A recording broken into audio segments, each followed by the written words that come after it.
So, let me tell you a story about the English Kiwi channel. I started the channel properly about 3 years ago. And when I did, I made myself promise to stick to a weekly upload schedule, which I did for about 1.5 years. And then it fell off a cliff.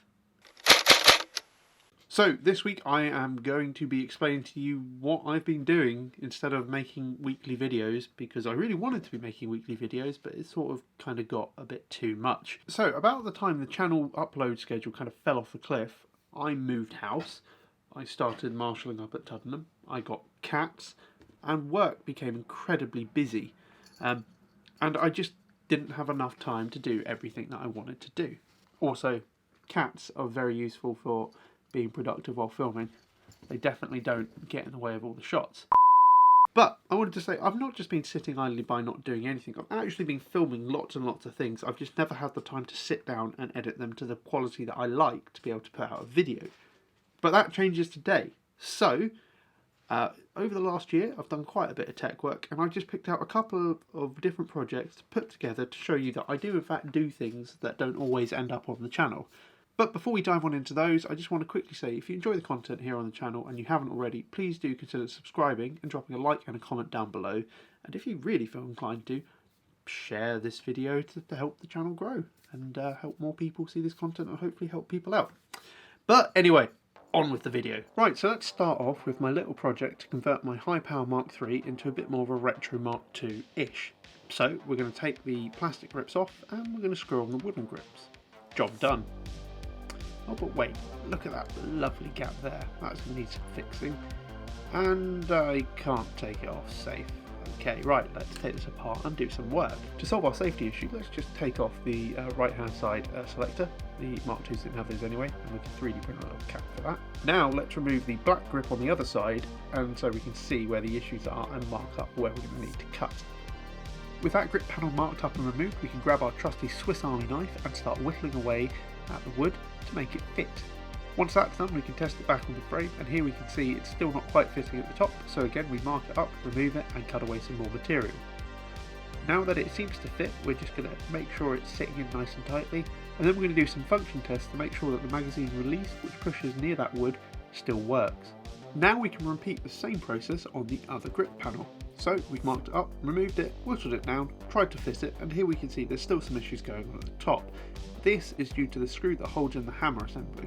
So we're going to take it off again, whittle down that area and refit it to see if it all goes together nicely.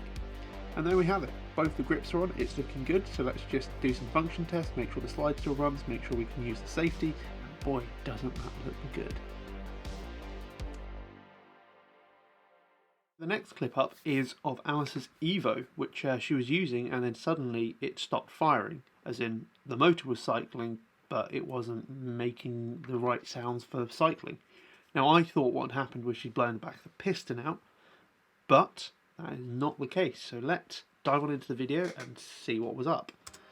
So this is the first time I've taken an Evo apart, so be warned I do kind of mess up a bit here.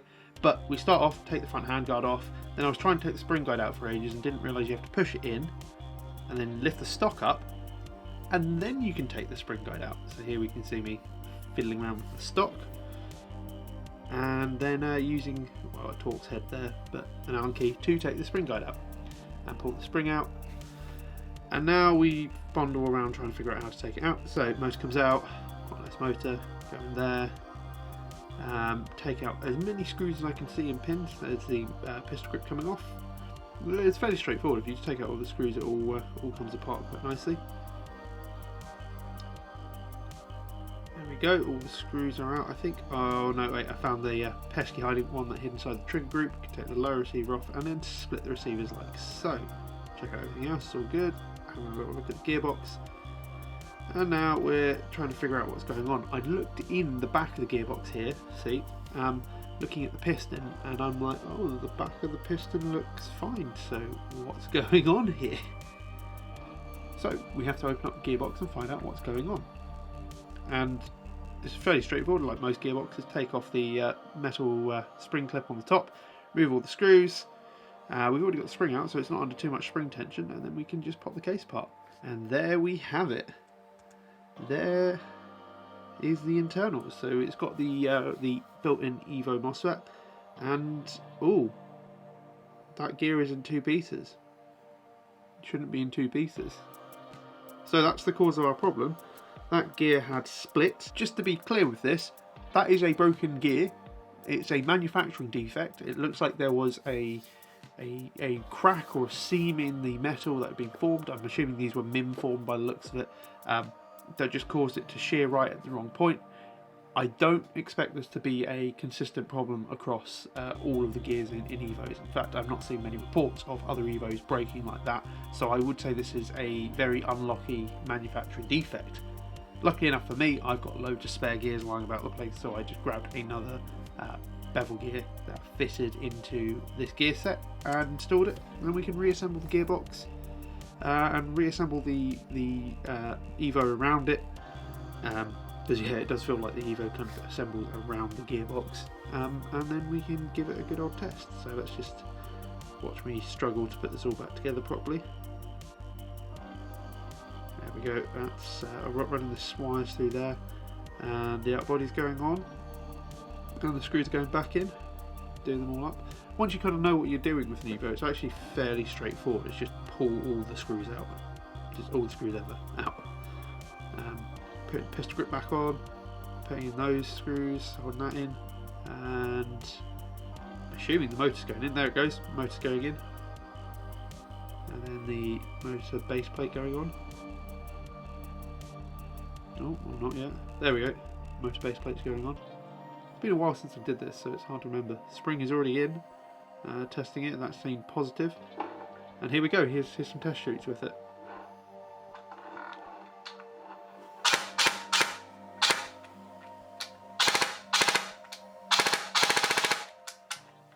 Right, and now we come to our final little project to look at, and that is fitting a MOSFET to an M249. Now, I can't quite remember the brand, but I'm fairly sure it's an A&K. Now, this one's slightly different because it's not being narrated by me now, but it's actually being narrated by me in the past as I was doing the work. So let's have a look. Pull the release, and out comes the outer barrel and the inner barrel, revealing the battery compartment. We can release the top plate and see the gearbox in here. We're also going to need to pull the stock out for this. We're going to take out these 2 screws here. We're going to take out this one here, hidden underneath the front of the charging handle. Now all we need to do is take out the rear body pin that holds the butt pad on. It's sometimes a bit easier if you put a bit of up pressure on the stock. Just makes it less sandwiched. And the gearbox should just lift it up, back a bit, slide back a bit. There we go. Out it comes. Come on. I'm going to slide it forwards from here. There we go. And there is the M249 gearbox. Let's get the spring out of it. This is a quick change spring guide. You can see here and here. Here. So we just pull that latch.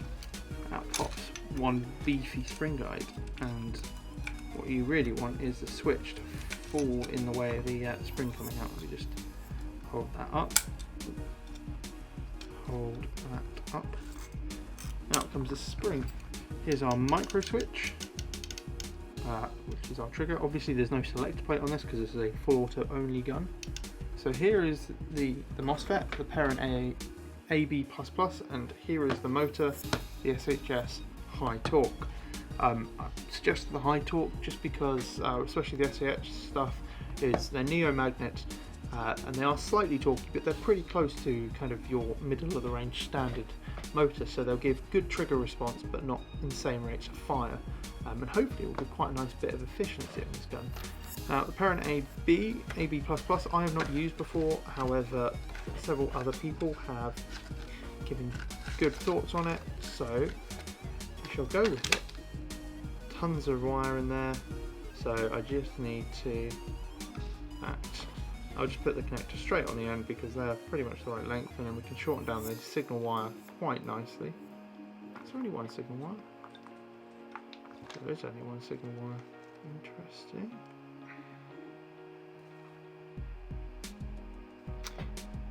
Okay, that's not possible to do. In fact, that's really not that hard to do. It's kind of annoying.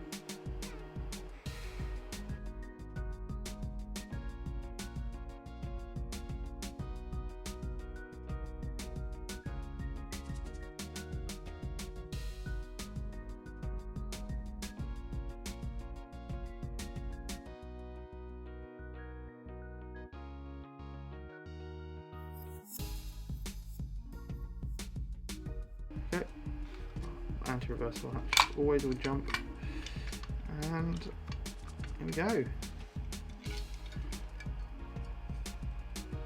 There is the inside of the M249 gearbox. That is one solidly built machine. Oh, the old SHS high torques. Good little motors these. And in that sits, like so. So we can sit there and adjust motor height to that to our heart's content.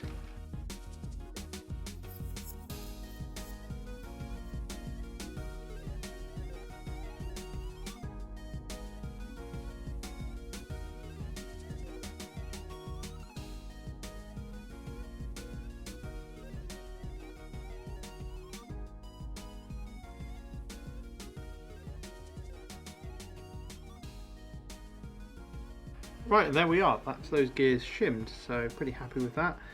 Adjusted for the motor height as well. So I need to sort the wiring out before we put this all back together and grease it all up. Now I was originally thinking I'm just going to solder straight onto these, but the previous wire loom was not. It was actually push fit with these connector tabs. So what I think I'm going to do is scavenge some of this and join it to the wire harness and the signal wire. To allow the wiring harness to be disconnected from the switch, take it all out. So let's crack on with doing that. For that I'm going to need my soldering iron.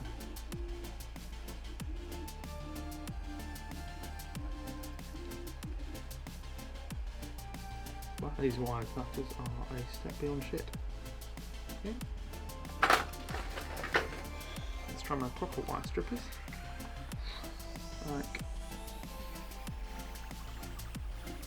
so. Look at that. That was easy.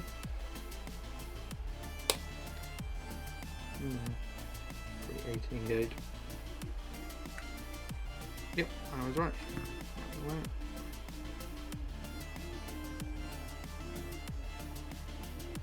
So what I've done is tin that wire. Just gonna not burning myself, wrap that around a couple of times. So there's a wrap around, and the solder should, as I introduce more, all flow together and make that quite a nice secure joint. I mean, this shouldn't be carrying any current or any mechanical strain, as this is just the MOSFET signal wire. If I was doing this properly at work, I would use a hot air gun, but I don't have a hot air gun at the moment at home, so next best thing, cigarette lighters. Oh, by the way, I don't smoke. I actually have these pretty much entirely for doing this sort of stuff, and occasionally for lighting a Mark V. So again, let's get some heat shrink on here.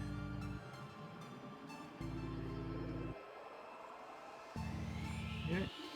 In fact, what I'm going to do is I'm going to put that bit of heat shrink all the way down here. I'm going to put another bit on because we're going to need that for later. You'll see why.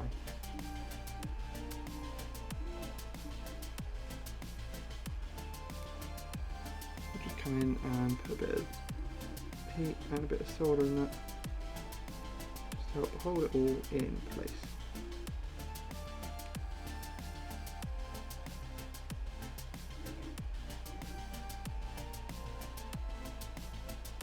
And there is two.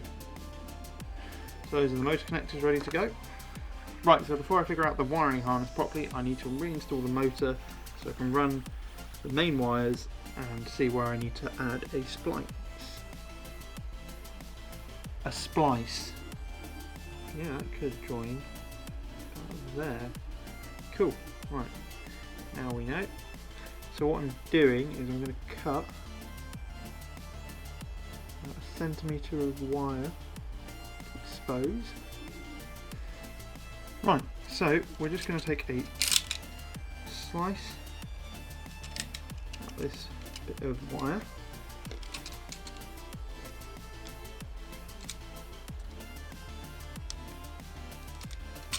And then, there we go, so we exposed some of the core of this wire. Strip it out, lift it up. And that's why we have the second bit of heat shrink on that wire, because we'll seal that join up nicely.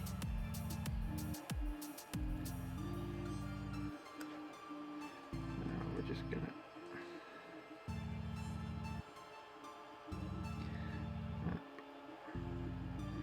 wrap that round, solder, flow all over it. Good, good. That's nice and cool, so we can slide the heat shrink over, and there we go, we have one spliced wire. Twisted together, soldered in place, and add the heat shrink. So we're now in a position to think about reassembling the gearbox. Tighten it up. Excelente. One Dean's 7.4 or Airsoft T-plug. That in. Oh, must have made noise, that's good. It all works, that's good. Let's cable tie these two in place.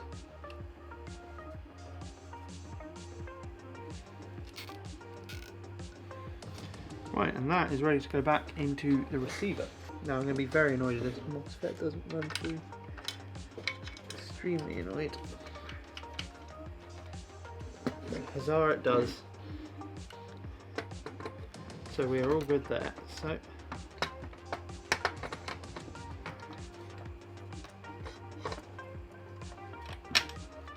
what's happening is that wire loom is coming up where it shouldn't be. Even though it's meant to. Or stay down there. Stay put. Okay, that should do it.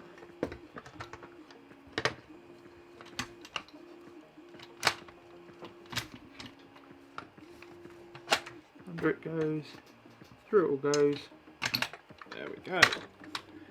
Gearbox is back in. Before we put the barrel back in, let's just make sure the gun still works. MOSFET has detected it.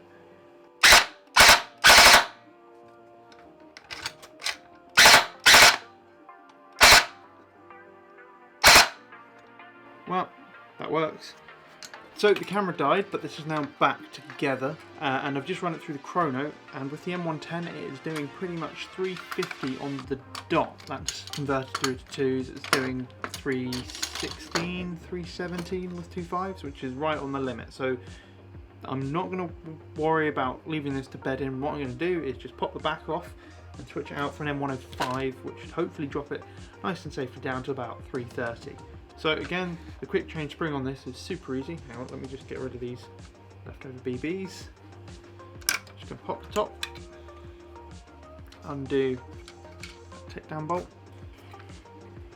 nice and open, cover the spring guide with my finger, push the spring guide release, and hold the spring guide release in the correct place without dropping everything. Pull the spring guide out, and hopefully, without dropping everything, tilt the gun up and let the spring come out. Which it's not wanting to do. Typical. That is being held in place by the motor, which is not the most useful things. Get some 105, so it's a slightly softer spring. Load that in.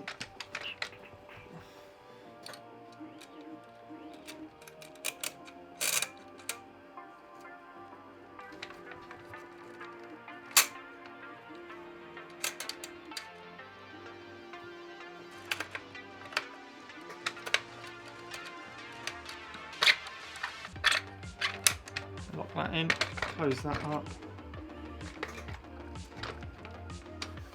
Install the pin. Close it all down. Right, let's re-chrono that with the 105, and hopefully that should all be much better. And there we have it. So that has been re-chronoed with the 105, and it is now averaging about 325 FPS on a 0.2. So really good. That is perfect for a support weapon. It's just under a joule, but it should have enough power and range to do exactly what it's meant to do, which is suppressing fire. And that's it for this video. I hope you've enjoyed having a little look at some of the projects I've done over the past 2 years.